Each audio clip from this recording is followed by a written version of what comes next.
Hey there, everyone. Art Burns here, wishing you well today.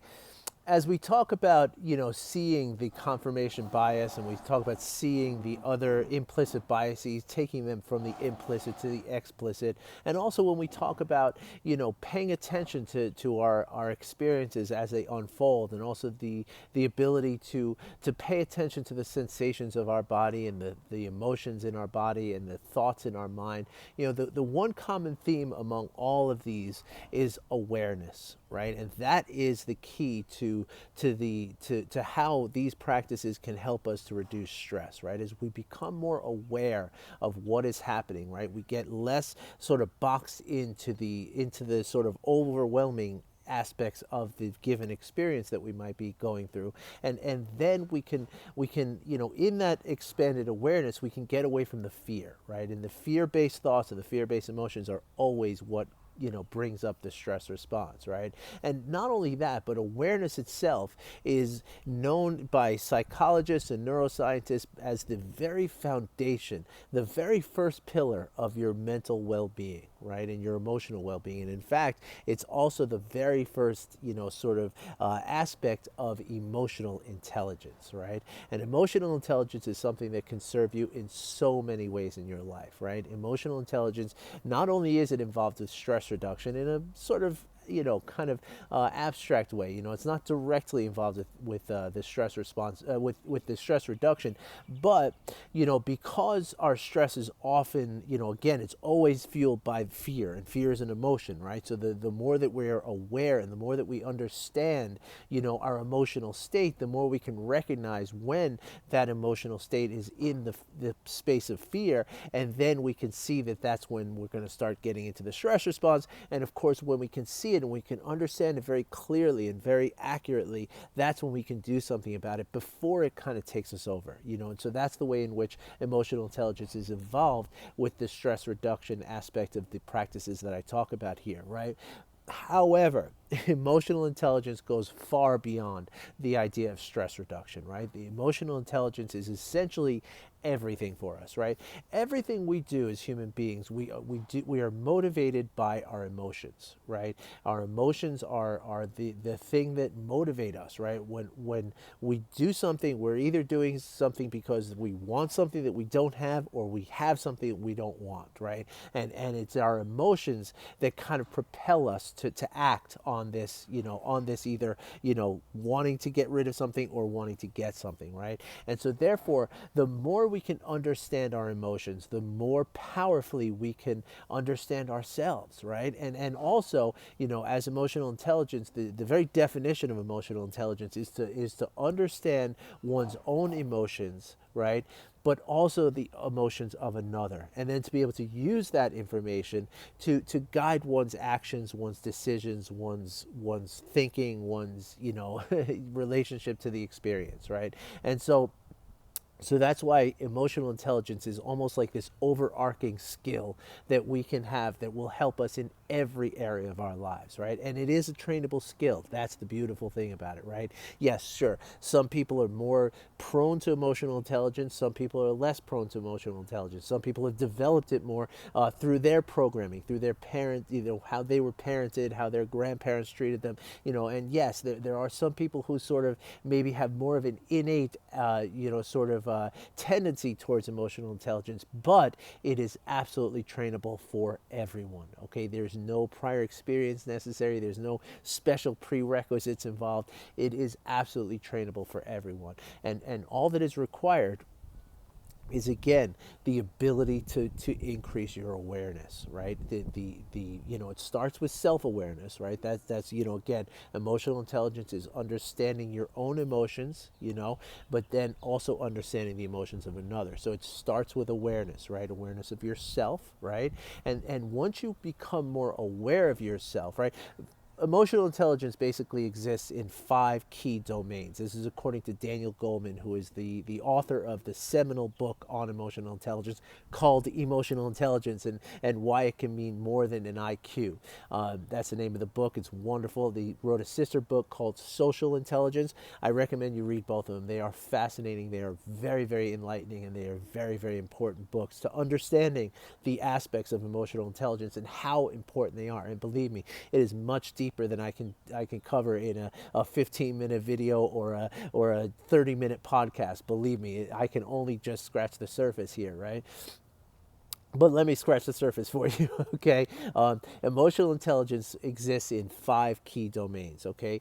The first domain is self-awareness, right? So the ability to just sense your emotions, right? Does that sound familiar? You know, that's what we talk about, right? We talk about, just understanding what is happening in our bodies, right? And now our emotions are kind of part of this three-phase cycle, if you will, right? You've got your sensations, your emotions, and your thoughts. Each one of those propels each other, right? And it becomes a cycle. So when I say the emotions in your body, I'm also including the physical sensations that are caused by the emotions and the thoughts that are in your mind, which cause the emotion, right? Again, that's the idea of our motivation, right? That when we think of something that we want that we don't have, right? We have an emotion about that thing, and then that creates a physical sensation, which then creates another thought, which then creates an emotion, which then creates a sensation, and that's what motivates us to go and do that thing that we feel like we want or we don't want or what have you, right? So that's the first domain, is self-awareness, right? To be aware of all of that that's going on in your body and your mind, right?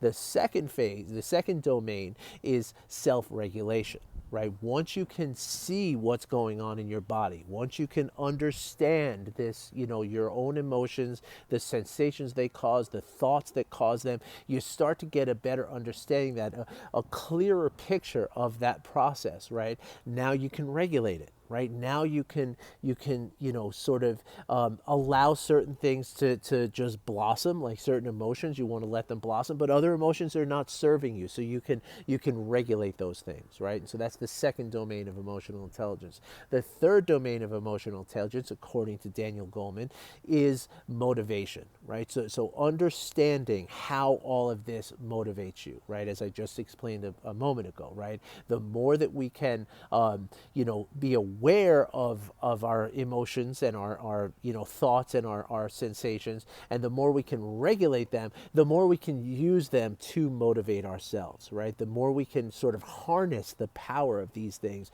to motivate ourselves into places where we want to be, right? And to serve us in ways that are more beneficial to us, that serve us properly, right?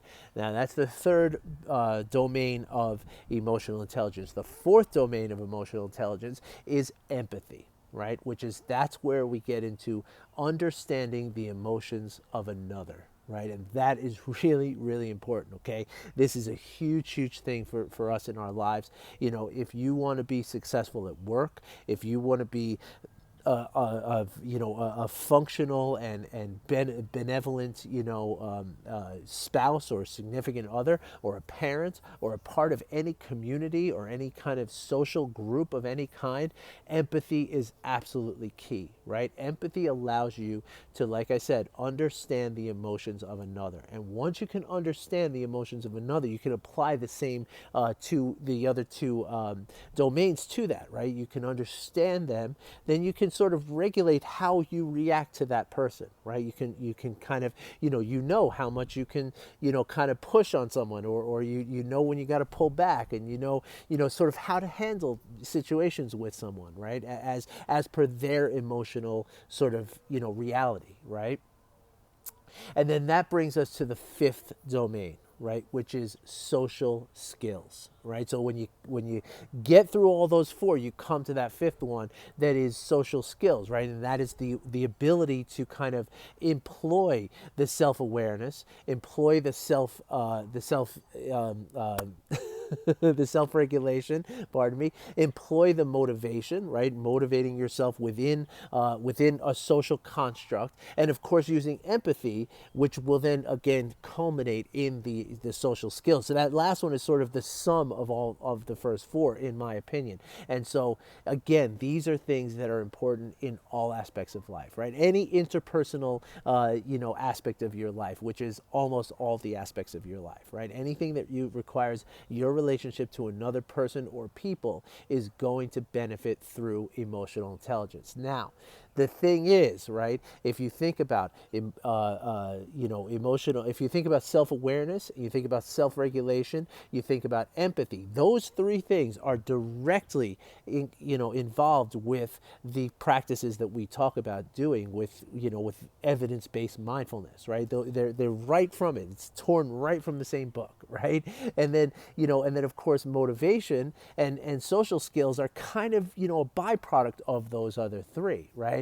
And so therefore what I'm trying to say is that by doing the practices that I talk about doing here, not only are you reducing your stress, not only are you increasing your ability to be happy, you're raising the baseline of your happiness, not only are you kind of building a resilience to the things that you're going to encounter in your life, right? Both good and bad. Not only are you developing important skills of the ability to let go, the ability to accept, and all these other things that I talk about, but at the same time, you're also developing the very important skill of emotional intelligence. So this is really good news, folks, okay?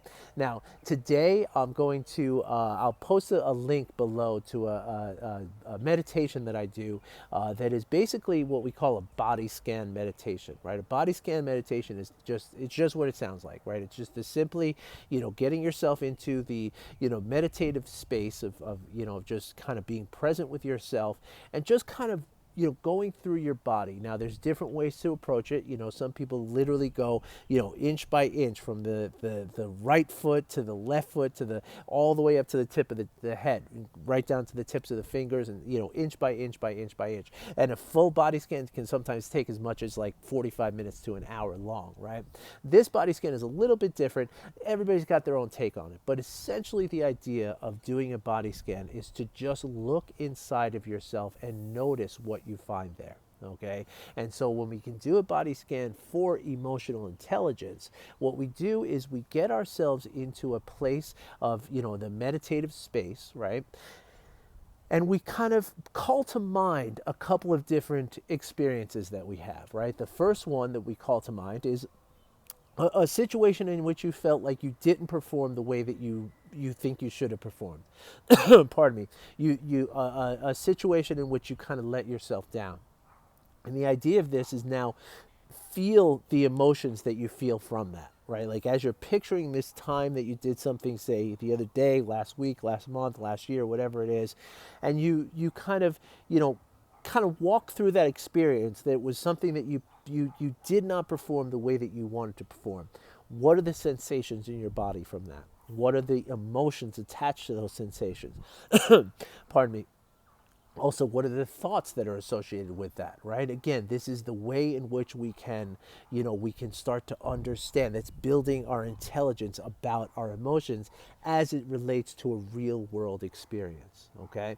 Then when you're done with that sort of negative experience, then you turn around and you look at a positive experience, right? You picture a time where you just nailed it, where you feel proud of the way you handled things. You feel like it was great, right? And again, dwell in that knowledge and see those emotions and see how, how the sensations of your body, the emotions in your body and the thoughts in your mind, what happens, with that whole process as you're thinking about this thing that you did really, really well. Right? So I'm going to post a link to a guided meditation that goes through this process. And this is a way in which we can, again, increase our emotional intelligence. And of course, this is a way to sort of, fast track that aspect of the work that I talk about here, right? But again, just doing the basic meditation, right? Just meditating every day and just being, using your breath as the object of your meditation, and also by paying attention to the various things that you're doing and staying present with those things every single, as you're going through your day, every day if you can, you're automatically going to be increasing your emotional intelligence. So this is all good news today, folks, and it's something I'm really happy to share with you, okay? Because this is, again, there's almost no skill that's more important than emotional intelligence. Like Daniel Goleman said, I mean, he named his book, the subtitle of his book is why emotional intelligence can mean more than your IQ, right? And or how it means more than your IQ. And so that it's that important, right? So look up those books, check them out. You're really going to like them. And join me again tomorrow for another meditation or another video, and try the meditation that I put in the comments later. I'm interested to hear, and leave me some comments. Let me know how you like them. Let me know if there's anything else that I can explain to you. Let me know if there's anything else I can do to help you to get into these practices, because they are so very, very vitally important and so very, very helpful. All right, everybody, once again, wishing you well. Please be safe. Please accept what's going on. Be present, be accepting, and be compassionate with what's going on. And I promise you, doing those things, it's only going to serve you. As bad as things might seem, as difficult as things might seem, the more we can be present, the more we can be accepting, and the more we can be compassionate, the more we make even a bad situation a little bit better rather than make it an even worse. Thanks a lot for listening. I'll be back again tomorrow. Take care, everyone.